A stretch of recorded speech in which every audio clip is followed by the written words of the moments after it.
آہستہ سی چال چلتی ہوئی کمرے میں داخل ہوئی، اس کے مہکتے وجود کی خوشبو محسوس کر کے۔ بیڈ پر لیٹے اسد نے کروٹ بدل کر کمرے کے عین وسط میں کھڑی حسن کی ملکہ ریشم کو دیکھا اور اٹھنے کی کوشش کی، مگر کرا کر رہ گیا۔ پورے وجود میں گویا درد کی لہریں سرایت کر گئی تھی۔ لیٹے رہو۔ ریشم کے یقوتی ہونٹوں نے جنبش کی اور وہ خراما خراما چلتی ہوئی اس کے قریب آ گئی۔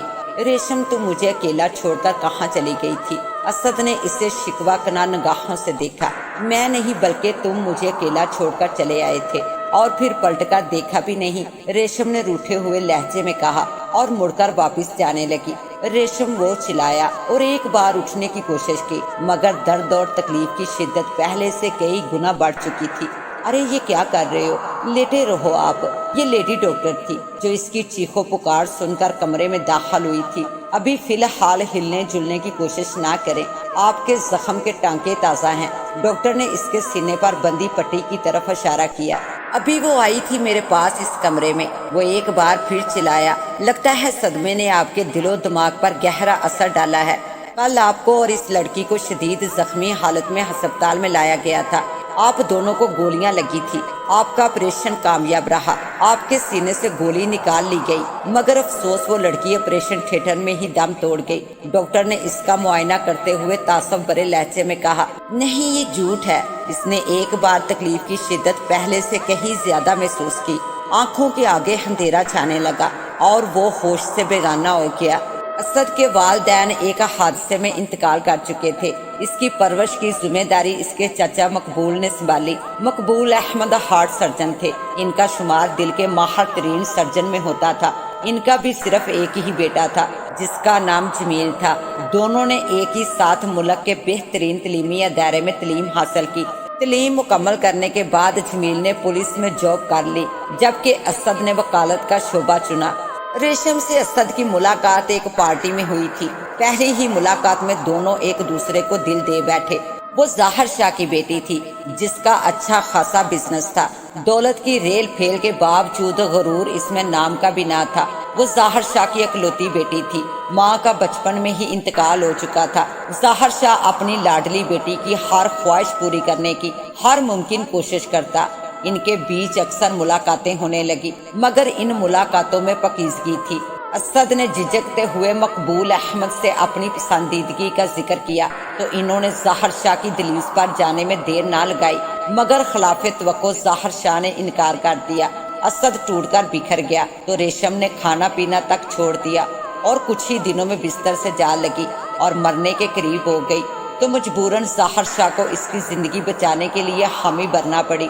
شادی کے چند روز بعد اسد اور ریشم ہنی مون کے لیے مری روانہ ہوئے۔ اس روز وہ برف باری سے لطف اندوز ہو کر واپس لوٹ رہے تھے کہ اچانک گاڑی کا دایاں ٹائر دھماکے سے برسٹ ہو گیا۔ کار بری طرح لہرانے لگی۔ اسد نے بامشکل اسٹیئرنگ موڑ کر گاڑی کو سینکڑوں فٹ گہری کھائی میں گرنے سے بچایا اور گاڑی سے اتر کر ٹائر کا معائنہ کرنے لگا۔ کیا ہوا؟ ریشم نے قریب آ کر ایک ادا سے اس کے گلے میں باہیں ڈالی تو اس نے اٹھتے ہوئے ریشم کی پتلی کمر کے گرد باہوں کا گھیرا ڈال دیا اور شوق لہجے میں بولا، ٹائر برسٹ ہو گیا۔ لگتا ہے آج جنگل میں ہی اس نے معنی خیز انداز میں بات ادھوری چھوڑ دی تو شرم سے ریشم کے گال سرخ ہوئے اور اس نے اسد کو بدتمیز کا خطاب دے ڈالا۔ اسی وقت اچانک ریشم نے بچو اسد کہتے ہوئے اتنی زور سے دھکا دیا کہ وہ کافی دور جا گرا۔ اسے اچھی خاصی چوٹ لگی تھی۔ ابھی وہ ریشم کے اس غیر متوقع رد عمل پر پوری طرح حیران بھی نہ ہوا تھا کہ پے درپا 2 فائر ہوئے۔ گولیاں چلنے کی دھماکہ خیز آوازوں کے ساتھ ریشم کی کربناک چیخ بھی فضا میں گونجی۔ اس نے اٹھتے ہوئے دیکھا ریشم خون میں لت پت زمین پر پڑی تھی، جبکہ ان سے کچھ فاصلے پر ایک درخت کی آڑ سے دراز قد سیاہ روح شخص نکل رہا تھا جس کے ہاتھ میں موجود پسٹل کی نال سے دھواں نکل رہا تھا۔ یقیناً اس شخص نے ریشم پر گولیاں چلائی تھی۔ اس کے جسم کا سارا خون گویا سمٹ کر آنکھوں میں اتر آیا اور وہ غضبناک انداز میں سیاہ روح شخص کی طرف بڑھا ہی تھا کہ عقب سے کسی نے اس کے سر پر زوردار ضرب لگائی۔ اسی وقت سیاہ روح شخص کے پسٹل سے گولی نکلی اور اسد کو سینے میں دہکتی ہوئی سلاخ دنستی ہوئی محسوس ہوئی۔ اسد بیٹا آنکھیں کھولو۔ اس سے قریب ہی کہیں سے مقبول صاحب کی آواز سنائی دی۔ اس نے کرہاتے ہوئے آنکھیں کھول دی۔ بیڈ کے قریب ہی مقبول صاحب اور جمیل کھڑے تھے۔ انکل ریشم کہاں ہے؟ اس نے ہوش میں آتے ہی بے تابی سے پوچھا تو مقبول احمد کی آنکھیں چھلک پڑی۔ انہوں نے بے بسی سے جمیل کی طرف دیکھا، جیسے کہہ رہے ہوں کہ اسے اب تم ہی سمجھاؤ۔ اسد خود کو سنبھالو، اور ریشم مر چکی ہے، جمیل نے ٹھہرتے ہوئے لہجے میں کہا تو وہ تڑپ اٹھا۔ تم جھوٹ بول رہے ہو، وہ زندہ ہے۔ ابھی کچھ دیر پہلے ہی تو ہسپتال کے اس کمرے میں مجھ سے ملی تھی، میری اس سے بات بھی ہوئی تھی۔ وہ کہہ رہی تھی کہ میں وہی ہوں جہاں ہم بچھڑے تھے۔ لگتا ہے یہ گیا کام سے، جمیل بڑبڑایا تو مقبول صاحب نے غصے بھری نگاہوں سے گورا اور شفقت کے ساتھ اسد کے سر پر ہاتھ پھیرا۔ بیٹا یہ سچ ہے، ریشم ہم سے بہت دور جا چکی ہے، جہاں سے واپس آج تک کوئی نہیں لوٹا۔ تم نے ضرور خواب دیکھا ہوگا۔ نہیں، یہ جھوٹ ہے، ریشم زندہ ہے۔ اس نے چیختے چلاتے ہوئے دیوانگی کے عالم میں اٹھنا چاہا تو سینے کے زخم میں ایک بار پھر ناقابل برداشت اذیت ناک لہریں دوڑنے لگی۔ اس پر دیوانگی کا دورہ سا پڑ چکا تھا۔ وہ چلاتا ہوا ایک ہی بات کہے جا رہا تھا، ریشم زندہ ہے۔ اس کی دیوانگی کے پیش نظر ڈاکٹر کو اسے خواب آور انجیکشن کے ذریعے بے ہوش کرنا پڑا۔ خیر اس کے زخم جلد ہی بھر گئے تھے، اس لیے اسے ہسپتال سے ڈسچارج کر دیا گیا۔ مقبول احمد اسے دارالحکومت کے اس ہسپتال سے اپنے شہر اپنے گھر لے گئے۔ ہسمکھ اسد مرجھا گیا تھا، شیب بڑھ چکی تھی، کئی روز سے ایک ہی لباس میں ملبوس کمرے میں پڑا تھا۔ اسی کمرے میں تو ریشم نے اس کے ساتھ کئی شب و روز گزارے تھے۔ کمرے کے در و دیوار میں تو جیسے ریشم کے وجود کی مہک رچ بس چکی تھی۔ مقبول صاحب اور جمیل اسے سمجھانے میں ناکام ہو چکے تھے۔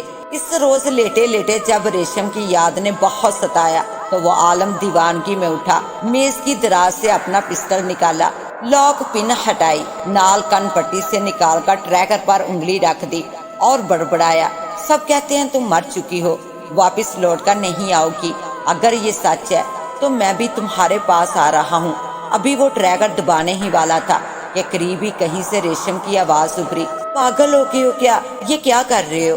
میں یہی ہوں، تمہارے پاس، تمہارے قریب۔ اس نے آواز کی سمت دیکھا، ریشم سرخ جوڑے میں ملبوس اس کے سامنے کھڑی شوق نگاہوں سے دیکھ رہی تھی۔ اس نے پسٹل ایک طرف پھینکا اور فرت مسرت سے چلایا، تم آگے ریشم۔ پھر وہ آگے بڑھا اور اسے باہوں میں بھر لیا۔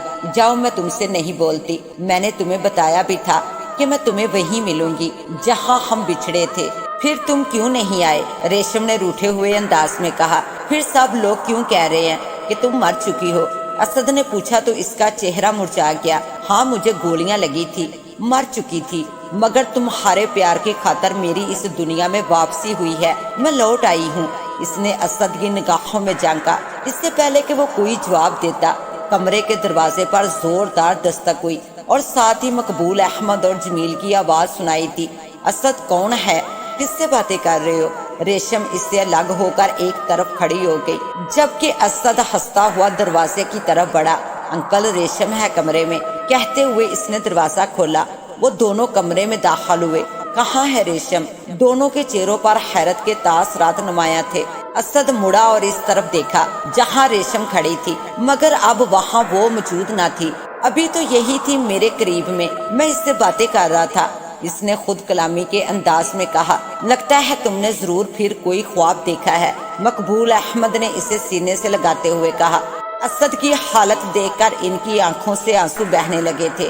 اسی لمحے جمیل کی نظر فرش پر پڑے پسٹل پر پڑی، جسے اس نے جھک کر اٹھا لیا۔ کہیں تم خودکشی کی کوشش تو نہیں کر رہے تھے؟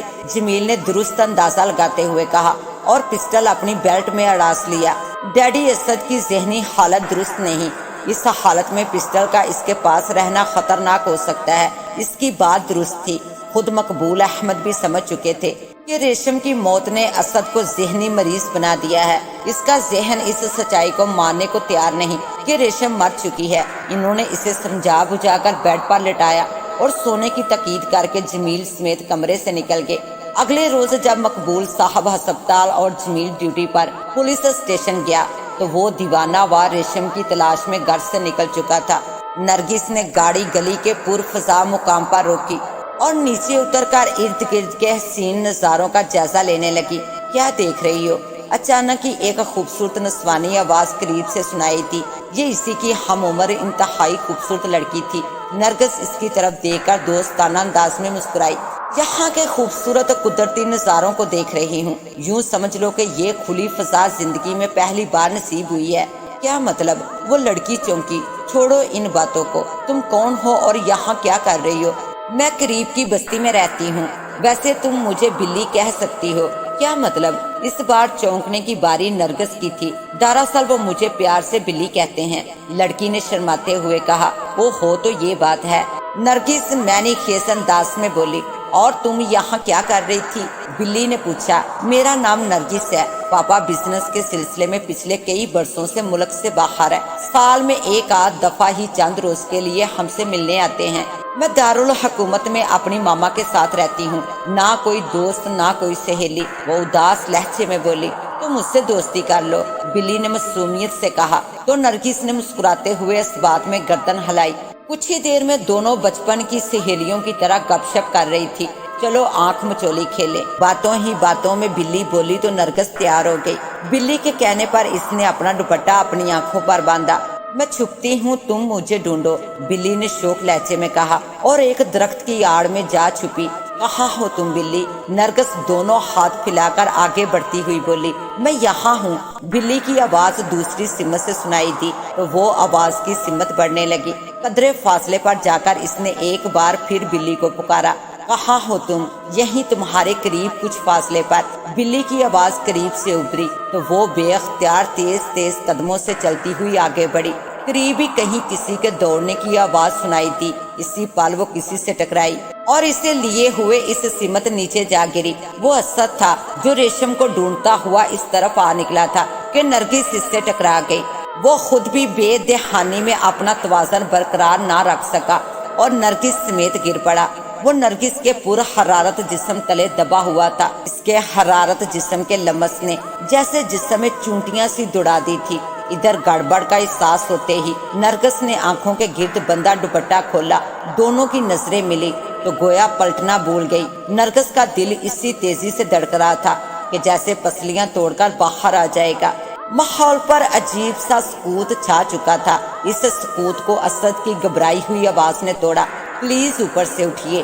اسد کی آواز سے گویا وہ ہوش و حواس میں لوٹ آئی اور شرما کر اوپر سے اٹھی۔ سوری، اسد کپڑے جاڑتا ہوا اٹھا۔ دراصل میں ریشم کو ڈھونڈتا ہوا یہاں آیا تھا، اسے ڈھونڈ ہی رہا تھا کہ بے خیالی میں تم سے ٹکرا گیا۔ ریشم؟ کون ریشم؟ نرگس نے پوچھا۔ میرے دل کی دھڑکن، میری محبت، میری بیوی ریشم، جو کچھ روز پہلے یہی مجھ سے بچھڑی تھی، اسد نے معصومیت سے بتایا۔ یہ جان کر اسد شادی شدہ ہے۔ نہ جانے اسے کیوں دل میں عجیب سی چبھن کا احساس ہوا۔ پہلی ہی نظر میں دل مانگنے لگا تھا اور عجیب سے انداز میں دھڑک رہا تھا۔ مگر تم نے آنکھوں پر کیوں پٹی باندھی ہوئی تھی؟ اسد نے اس سے پوچھا۔ دراصل میں اپنی دوست کے ساتھ آنکھ مچولی کھیل رہی تھی، یہاں ہم دونوں ہی اکیلے تھے، اس لیے بے خیالی میں جب اچانک آپ سامنے آئے تو آپ سے ٹکرا گئی۔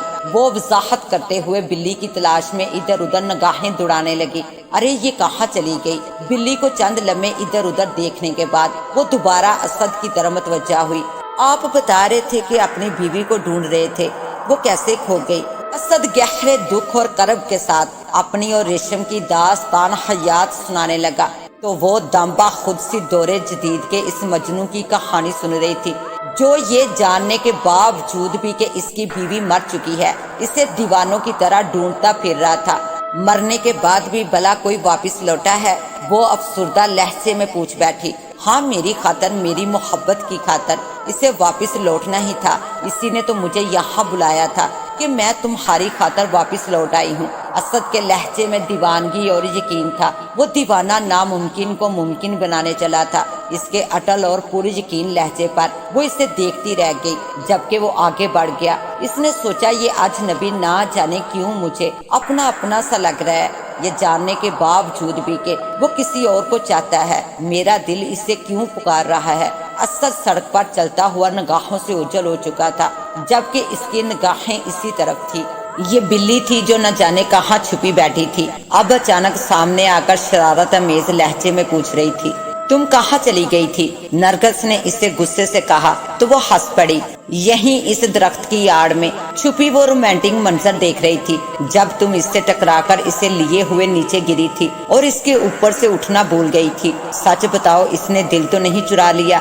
کیا اول فول بک رہی ہو؟ نرگس نے اسے مسکراتے ہوئے کہا اور پھر بولی، یہ سچ ہے بلی کہ نہ جانے کیوں دل اسے بار بار پکار رہا ہے، یہ جاننے کے باوجود بھی کہ پاپا نے اپنے کسی دوست کے بیٹے سے میرے رشتے کی بات طے کر دی ہے۔ انہوں نے ماما کو فون پر بتایا تھا کہ اس سال وطن آتے ہی میری رخصتی کر دیں گے۔ اس بار نرگس کے لہجے میں افسردگی تھی، مگر یہ بھی اپنی بیوی ریشم کو دیوانگی کی حد تک چاہتا ہے، پھر بھی نہ جانے کیوں دل اس کی طرف کھینچا چلا جا رہا ہے۔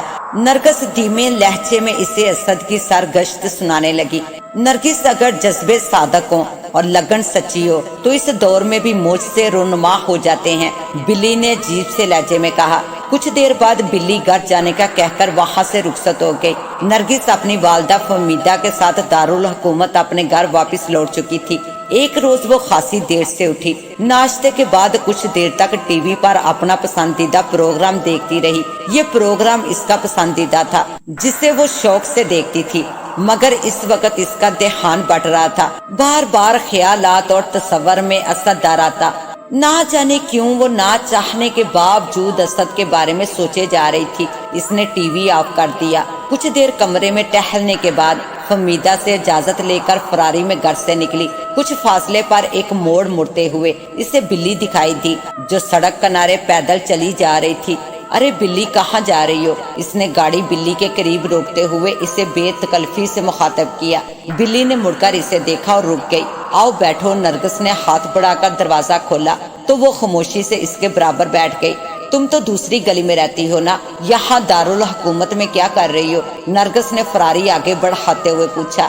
یہیں قریب ہی میرے انکل کا گھر ہے، ان کے گھر آتی ہوں، بلی نے کھڑکی سے باہر جھانکتے ہوئے جواب دیا۔ نرگس نے کہا، چلو اچھا ہے، اس بہانے تم سے ملاقات ہو گئی، میں خود اکیلی گھر پر بور ہو رہی تھی۔ نرگس، گاڑی اس ریسٹوران کے قریب روکنا، یہاں کی چائے اچھی ہے۔ بلی نے سڑک سے کچھ فاصلے پر موجود ریسٹوران کی طرف اشارہ کیا تو نرگس نے فراری ریسٹوران کے سامنے روک دی۔ وہ دونوں باتیں کرتی ہوئی ریسٹوران میں داخل ہوئی۔ وہ ایک میز پر بیٹھی ہی تھی کہ ویٹر قریب آیا اور مودبانہ لہجے میں مخاطب ہوا۔ جی بی بی جی، ایسا کرو ہم دونوں کے لیے 2 کپ چائے اور چپس لے آؤ۔ نرگس آرڈر دے کر بلی کی طرف دیکھنے لگی۔ ٹھیک ہے، یا اور کچھ منگواؤں؟ نہیں، یہی بہت ہے، بلی نے جواب دیا۔ بلی، یقین جانو تم اتنی حسین ہو کہ اگر میں لڑکا ہوتی تو پہلی ہی نظر میں تم پر مر مٹتی۔ اس کی بات پر بلی ہنسی اور ہنستی چلی گئی، خود وہ بھی بلی کے ساتھ ہنسنے لگی۔ اسی وقت اس کی نگاہ ویٹر پر پڑی جو اب تک وہی کھڑا نرگس کو دیدے پھاڑے دیکھے جا رہا تھا۔ تم ابھی تک یہی کھڑے ہو؟ سنا نہیں؟ جاؤ 2 کپ چائے اور چپس لے آؤ۔ نرگس نے اسے جھاڑا تو وہ الٹے قدموں پلٹا اور تیزی سے وہاں سے نکلا اور کچھ ہی دیر بعد چائے میز پر رکھنے کے بعد دوسرے ٹیبل کی طرف بڑھا جہاں سے اسے ایک نو بہاتہ جوڑا بلا رہا تھا۔ کھاؤ نا، تمہارے لیے تو منگوائے ہیں، نرگس چپس کھاتے ہوئے بولی۔ اسی وقت اس کی نگاہ کچھ فاصلے پر موجود ٹیبل پر پڑی جہاں اسد بیٹھا تھا۔ وہ اپنے سامنے رکھے چائے کے کپ کو دیکھتا ہوا نہ جانے کن خیالوں میں گم تھا۔ بلی، وہ دیکھو، اس طرف تیسرے ٹیبل پر اسد بیٹھا ہے، وہی جو اس روز مجھ سے ٹکرایا تھا۔ اور پھر بتاتے ہوئے وہ قدرے شرمائی۔ بلی نے کچھ فاصلے پر بیٹھے اسد کو دیکھا۔ ہاں، ہے تو وہی، موقع اچھا ہے، جاؤ مل لو، بلی نے اسے اکسایا۔ خود نرگس کا دل بھی تو یہی چاہ رہا تھا کہ جب سے اسے دیکھا تھا دل پر قابو ہی نہیں رہا تھا۔ وہ اٹھی اور اسد کے قریب جا پہنچی اور قدرے جھجکتے ہوئے اسے مخاطب کیا۔ السلام علیکم اسد صاحب، آپ یہاں؟ وعلیکم السلام، کیسی ہیں آپ؟ نرگس اس کے سامنے رکھی کرسی پر بیٹھی۔ آپ کے لیے کچھ منگواؤں؟ اسد نے اس سے پوچھا۔ نہیں شکریہ، دراصل میں اپنی فرینڈ کے ساتھ آئی تھی، نرگس نے کہتے ہوئے اپنی میز کی طرف دیکھا تو حیرت کا جھٹکا سا لگا، بلی وہاں نہیں تھی۔ اسد نے بھی اس کی نگاہوں کے تعاقب میں اس میز کے گرد رکھی خالی کرسیوں کی طرف دیکھا۔ وہاں تو کوئی نہیں، ابھی تو یہی تھی، شاید کسی کام سے گئی ہو۔ خیر، آپ بتائیے آپ یہاں کیسے آئے؟ دراصل میں ریشم کے ساتھ پہلے بھی اس ریسٹوران میں آ چکا ہوں، اسے یہاں کی چائے بہت پسند تھی، اس کی یاد کو تازہ کرنے یہاں چلا آیا۔ اسد نے اداس لہجے میں جواب دیا۔ سوری، میں نے آپ کو اداس کر دیا۔ اسد نے ایک سرد آہ بھری، اداسی تو اب اس وقت تک ہے جب تک ریشم نہیں مل جاتی۔ اسد صاحب، اس دن جب میں نے بلی کو آپ کے بارے میں بتایا تو اس نے کہا اگر جذبے صادق ہو اور لگن سچی ہو تو اس دور میں بھی موج سے رونما ہوتے ہیں۔ اسد چونکا۔ بلی؟ وہ ہنس کر بولی، ہاں میری فرینڈ، اس نے اپنا نام یہی بتایا تھا۔ اس کا کہنا ہے کہ وہ جسے پیار کرتی ہے وہ اسے پیار سے بلی کہتا ہے۔ کیا تم اس کا حلیہ بتا سکتی ہو؟ اسد نے حیرت بھرے لہجے میں پوچھا، اور پھر نرگس بلی کا حلیہ بتانے لگی۔ جیسے جیسے وہ اس کا حلیہ بتاتی جا رہی تھی اسد کے چہرے کا رنگ بدلتا جا رہا تھا۔ اس کا دماغ جیسے زلزلے کے جھٹکوں کی زد میں آ چکا تھا۔ یہ حلیہ تو ریشم کا ہے، میں اسے چھیڑنے کے لیے بلی کہہ کر مخاطب کیا کرتا تھا۔ کہاں ہے ریشم؟ وہ دیوانوں کی طرح چلاتے ہوئے ادھر ادھر دیکھنے لگا اور ساتھ ہی میں اپنی کرسی سے اٹھ کھڑا ہوا۔ اسد کے اس طرح چیخنے چلانے پر ارد گرد کی میزوں پر بیٹھے دیگر افراد ان دونوں کو غور سے دیکھنے لگے۔ ویٹر بھی اس کے چلانے پر دوڑتا ہوا ان کے قریب جا پہنچا۔ یہ وہی ویٹر تھا جسے نرگس نے چائے کا آرڈر دیا تھا۔ وہ لڑکی کہاں گئی جو اس ٹیبل پر میرے ساتھ بیٹھی تھی؟ نرگس نے اس میز کی طرف اشارہ کرتے ہوئے پوچھا جہاں وہ کچھ دیر پہلے بلی کے ساتھ بیٹھی تھی۔ کون سی لڑکی؟ ویٹر نے حیران ہوتے ہوئے پوچھا۔ تو وہ جنجلا گئی، تمہیں ہی تو میں نے چائے اور چپس کا آرڈر دیا تھا۔ جی بی بی جی، مجھے یاد ہے آپ نے 2 کپ چائے کا ہی آرڈر دیا تھا، مگر آپ اکیلی ہی ریسٹوران میں داخل ہوئی تھی، خود سے باتیں کیے جا رہی تھی، اس لیے میں حیران کھڑا آپ کو دیکھ رہا تھا۔ پھر آپ نے مجھے ڈانٹ کر چائے لانے کو کہا۔ کیا؟ نرگس کے منہ سے نکلا اور وہ سر پکڑ کر وہی بیٹھ گئی۔ یہ کیسے ہو سکتا ہے؟ اسے ریشم عرف بلی کی باتیں یاد آنے لگی۔ ریشم اسے اسد کے حوالے سے چھیڑ رہی تھی اور وہی اسے اس ریسٹوران تک لے کر آئی تھی جہاں اسد موجود تھا۔ اس روز اس کی آنکھ مچولی کی فرمائش اور پھر اس کا اور اسد کا ٹکرانا، یہ سب محض اتفاق تھا یا اس میں ریشم کا ہاتھ تھا؟ مگر وہ یہ سب کیوں کر رہی تھی؟ اگر ریشم زندہ تھی تو پھر ویٹر کو کیوں نہیں دکھائی دی؟ اور پھر بلا مرنے کے باوجود بھی کوئی واپس لوٹا ہے؟ اور پھر یہ جاننے کے باوجود کہ اسد ریشم کے پیار میں دیوانہ ہے، میرا دل اس کی طرف کیوں کھینچا جا رہا ہے؟ اس کا ذہن اس وقت ان گنت سوچوں کی یلغار میں تھا۔ خود اسد کی ذہنی کیفیت بھی اس سے مختلف نہ تھی۔ ہسپتال کے کمرے میں اس نے ریشم کو دیکھا تھا، پھر دوسری بار گھر پر اس کی ریشم سے ملاقات ہوئی تھی، اور پھر ریشم نے ہی اسے یہ کہہ کر گلی کے اس مقام پر بلایا تھا کہ وہ اس کی خاطر واپس لوٹ آئی ہے۔ جب وہ گلی میں اس جگہ پہنچا تو نرگس سے اس کی حادثاتی ملاقات ہوئی۔ دوسری ملاقات بھی نرگس سے اتفاقی تھی، مگر دونوں بار اس کا سبب ریشم ہی تھی۔ آخر ریشم چاہتی کیا تھی؟ وہ نرگس کی آنکھوں میں پیار کا پیغام پڑ چکا تھا، اور پھر نرگس نے بھی اسے قدرے جھجکتے ہوئے سب سچ بتا دیا تھا۔ ریشم سے ملاقات، نرگس سے کی جانے والی گفتگو، آخر ریشم چاہتی کیا تھی؟ اور تقدیر اسے بار بار کیوں ریشم کی بجائے نرگس کے سامنے لا کھڑا کرتی ہے؟ وہ جتنا سوچتا اتنا ہی الجھتا چلا جاتا۔ وہ دونوں ایک ساتھ ہی ریسٹوران سے باہر نکلے۔ اپنی گاڑی کے قریب پہنچ کر نرگس نے آگے بڑھتے اسد کو پکارا، آپ نے کہاں جانا ہے؟ اگر مناسب سمجھے تو میں آپ کو چھوڑ دوں، یہی دارالحکومت کے ایک ہوٹل میں کمرہ کرائے پر لیا ہے۔ اسد نے ہوٹل کا نام بتایا اور نرگس کے گاڑی میں بیٹھتے ہی فرنٹ سیٹ پر جا بیٹھا۔ گاڑی ریسٹوران کے احاطے سے نکل کر سڑک پر مڑی ہی تھی کہ پسٹل کی نال اسد کی گردن کی پشت سے آ لگی۔ گاڑی روکے بنا خاموشی سے چلاتے رہو، اگر تم دونوں میں سے کسی نے ہوشیاری دکھائی تو دونوں کو گولیوں سے چھلنی کر دوں گا، خاصے شفاق لہجے میں کہا گیا۔ اسد نے مڑ کر دیکھا تو کن پٹیاں سائیں سائیں کرنے لگی۔ یہ وہی سیاہ شخص تھا جس نے اس روز ریشم اور اسد پر گولیاں چلائی تھی۔ اس وقت وہ ان پر پسٹل تانے عقبی نشست پر بیٹھا تھا۔ اسد کی رگوں کا سارا خون سمڑ کر گویا آنکھوں میں اتر آیا۔ اس سے پہلے کہ وہ انجام سے بے خبر ہو کر سیاہ شخص پر جپٹ پڑتا، وہ اس کا ارادہ باندھ کر گرایا، بولا نہ کہ خاموشی سے بیٹھے رہو، اور لڑکی تم گاڑی اس طرف موڑو۔ اس نے نرگس کو ایک سڑک پر مڑنے کا اشارہ کیا۔ یہ نسبتاً سنسان سڑک تھی۔ کچھ آگے جا کر اس نے سڑک کنارے گاڑی روکنے کو کہا اور ان دونوں کو فراری سے باہر نکلنے کو کہا۔ ان دونوں کے اترتے ہی وہ خود بھی اتر گیا۔ کچھ فاصلے پر درختوں کا ایک جھنڈ تھا۔ اس نے ان دونوں کو اس طرف جانے کو کہا۔ اسد جانتا تھا کہ سیاہ شخص ایک صفاق قاتل تھا۔ اس سے پہلے بھی وہ اس پر وار کر چکا تھا، اس سے پہلے بھی وہ اس پر اور ریشم پر گولیاں چلا چکا تھا۔ اب بھی شاید اس کی جان کے در پہ تھا۔ قاتل شاید انہیں درختوں کے جھنڈ میں لے جا کر مارنا چاہتا تھا۔ اسے جو کچھ بھی کرنا تھا درختوں کے جھنڈ کے قریب پہنچنے سے پہلے کرنا تھا۔ اسد نے غیر محسوس انداز میں اپنے چلنے کی رفتار دھیمی کی۔ اب قاتل اس سے محض چند قدموں کے فاصلے پر تھا۔ پھر وہ چلتے چلتے اچانک دائیں پاؤں کی ایڑی پر گما اور اس کے دوسرے پاؤں کی ٹھوکر قاتل کے پسٹل والے ہاتھ پر لگی اور پسٹل اس کے ہاتھ سے نکل کر ایک طرف جا گرا۔ اگلے ہی پل اس نے زوردار گھونسا قاتل کے جبڑے پر رسید کیا۔ قاتل چند قدم پیچھے لڑکھڑایا، پھر کسی وحشی سانڈ کی طرح اسد پر جپٹ پڑا۔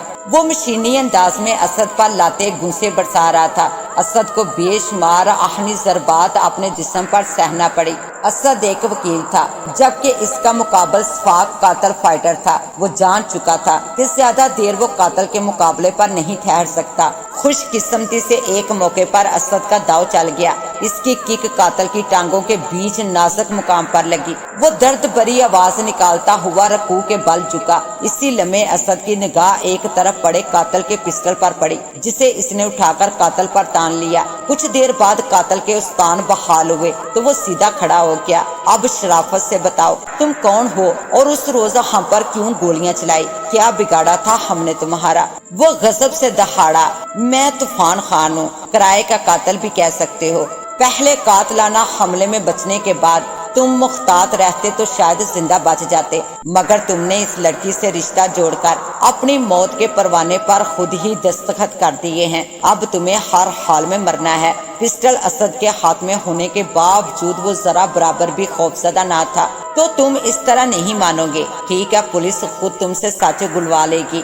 اسد نے دوسرے ہاتھ سے اپنے کرتے کی جیب سے موبائل فون نکالا اور پولیس ہیلپ لائن کا نمبر ڈائل کیا ہی تھا کہ فضا گولیوں کی تھر تھراہٹ سے گونج اٹھی۔ نشانہ یقیناً اسد ہی تھا، مگر وہ بر وقت نرگس کو لیے ہوئے ایک طرف گرا اور لڑکھتا ہوا گاڑی کی آڑ میں پہنچ گیا۔ یہ ہیوی موڑ بائک تھی جس پر بیٹھے شخص نے ہیلمٹ میں اپنا چہرہ چھپا رکھا تھا۔ بائک والے نے بائک لمحہ بھر کے لیے روکی اور چند مزید فائر گاڑی پر کیے، مگر وہ آڑ میں ہونے کی وجہ سے محفوظ رہے، جبکہ طوفان خان بائک والے کے اشارے پر دوڑتا ہوا بائک تک پہنچا اور اس کے پیچھے بیٹھ گیا۔ اگلے ہی پل بائک تیز رفتاری سے دوڑتی ہوئی نگاہوں سے اوجھل ہو گئی۔ وہ دونوں کپڑے جاڑتے ہوئے گاڑی کی آڑ سے نکلے۔ کیا طوفان خان وہی شخص تھا جس نے ریشم پر گولیاں چلائی تھی؟ نرگس نے پوچھا تو اسد نے اس بات میں سر ہلا دیا۔ میں نہیں جانتا یہ کون ہے اور کس کے کہنے پر اس نے گولیاں چلائی تھی، مگر اب تو یہ صاف ظاہر ہو چکا ہے کہ طوفان خان اکیلا نہیں، ضرور ان کا کوئی گروپ ہے، مگر کیوں یہ میری جان کے دشمن ہے اور پھر تمہارے ساتھ چلنے سے انہیں کیا تکلیف ہوتی ہے میں یہ بھی نہیں جانتا۔ اس دوران اسد پولیس کو اطلاع دے چکا تھا۔ پولیس والوں نے جائے وقوع پر آ کر معائنہ کیا اور تفتیش کے بعد رخصت ہو گئے۔ فراری کی باڈی میں چند گولیاں بھی لگی تھی، اس کے باوجود وہ بآسانی سٹارٹ ہو گئی۔ نرگس نے اسد کو ہوٹل تک چھوڑا۔ دونوں میں فون نمبرز کا تبادلہ ہو چکا تھا۔ اسد کا خیال تھا کہ ریشم پھر نرگس سے ملے گی، اس صورت میں نرگس اسے کال کر کے اطلاع دیتی۔ اسی روز اسد کے موبائل فون پر مقبول احمد کی کال آئی۔ اسد تم کہاں ہو اور یہ کیا کرتے پھر رہے ہو؟ ابھی کچھ دیر پہلے ایک ٹی وی چینل پر خبر چلی تھی کہ تم پر اور کسی نرگس نامی لڑکی پر قاتلانہ حملہ ہوا ہے۔ وہ تشویش زدہ لہجے میں پوچھ رہے تھے۔ اسد نے انہیں تفصیلات سے آگاہ کرتے ہوئے نرگس کے بارے میں بتاتے ہوئے کہا، انکل سمجھ میں نہیں آ رہا، نامعلوم حملہ آور کون ہے اور میری جان کیوں لینا چاہتے ہیں، اور پھر ریشم کا نرگس سے کیا تعلق ہے؟ تقدیر کیوں نرگس کو بار بار میرے سامنے لا رہی ہے؟ یہ سچ ہے کہ ریشم میری پہلی اور آخری محبت ہے، مگر مجھے یہ بھی اعتراض ہے کہ نہ چاہنے کے باوجود میں نرگس میں عجیب سی کشش محسوس کر رہا ہوں۔ میرا دل اس کی طرف کھینچا جا رہا ہے۔ یہی کیفیت خود نرگس کی بھی ہے، بلکہ اس نے تو صاف لفظوں میں اظہار محبت کر دیا، یہ جاننے کے باوجود بھی کہ میں ریشم کو چاہتا ہوں۔ دوسری طرف مقبول صاحب نے حیرت بھرے لہجے میں کہا، کیا تم مجھے نرگس کی تصویر بھجوا سکتے ہو؟ اور ہاں، تم پہلی فرصت میں مجھ سے ضرور ملو۔ جی اچھا کہہ کر اسد نے رابطہ منقطع کر دیا۔ اگلے روز اسد نے نرگس کو اسی ریسٹوران میں بلایا۔ اس سے مقبول احمد کے بارے میں بتانے کے بعد مقبول احمد کی فرمائش سے آگاہ کیا۔ نرگس نے اپنے نمبر سے اپنی تصویر مقبول احمد کے موبائل نمبر پر سینڈ کر دی۔ ابھی وہ چائے پی ہی رہے تھے کہ اسد کے موبائل فون پر مقبول احمد کی کال آئی۔ اسد بیٹا آج ضرور مجھ سے ملو۔ انہوں نے ایک بار پھر اسے ملنے کی تاکید کرتے ہوئے رابطہ منقطع کر دیا۔ ان کے لہجے سے محسوس ہو رہا تھا کہ وہ کوئی خاص بات اسد سے کرنا چاہتے ہیں۔ اسی روز وہ شام کی فلائٹ سے کراچی جا پہنچا اور رات 9 بجے کے قریب وہ گھر پہنچا تو مقبول احمد اس کے منتظر تھے۔ دونوں نے ساتھ ہی کھانا کھایا۔ اسی دوران جمیل بھی ڈیوٹی سے آ گیا۔